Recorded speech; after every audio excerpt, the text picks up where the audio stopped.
செங்கம் துக்காப்பேட்டை புதிய பேருந்து நிலையம் அருகே மகாத்மா காந்தி தேசிய ஊரக வேலை உறுதி திட்டத்தின் பெயர் மாற்றம் மற்றும் திருத்தம் கொண்டு வந்த மத்திய அரசை கண்டித்து உண்ணாவிரத போராட்டம் திருவண்ணாமலை தெற்கு மாவட்ட காங்கிரஸ் கமிட்டி சார்பில் நடைபெற்றது. சிறப்பு அழைப்பாளராக திருவண்ணாமலை தெற்கு மாவட்ட காங்கிரஸ் கமிட்டி தலைவர் செங்கம் ஜி. குமார் கலந்து கொண்டு பேசினார்.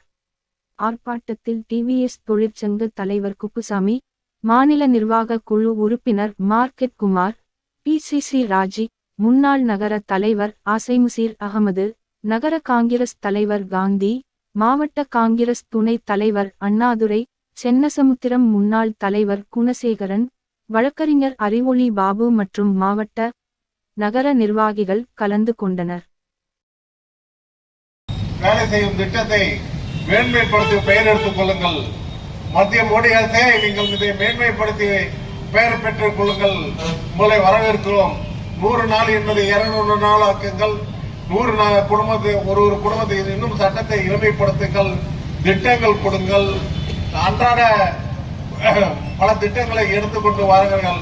மகாத்மா காந்தி பெயரிலே நீங்கள் இந்த சட்டத்தை மேன்மைப்படுத்தினால் கண்டிப்பாக மக்கள் ஒத்துழைப்பார்கள். காங்கிரஸ் ஒத்துழைப்போம். இந்த முடக்குகின்ற வேலைகளை ஈடுபட்டுகின்ற மோடி அரசை வன்மையாக கண்டித்து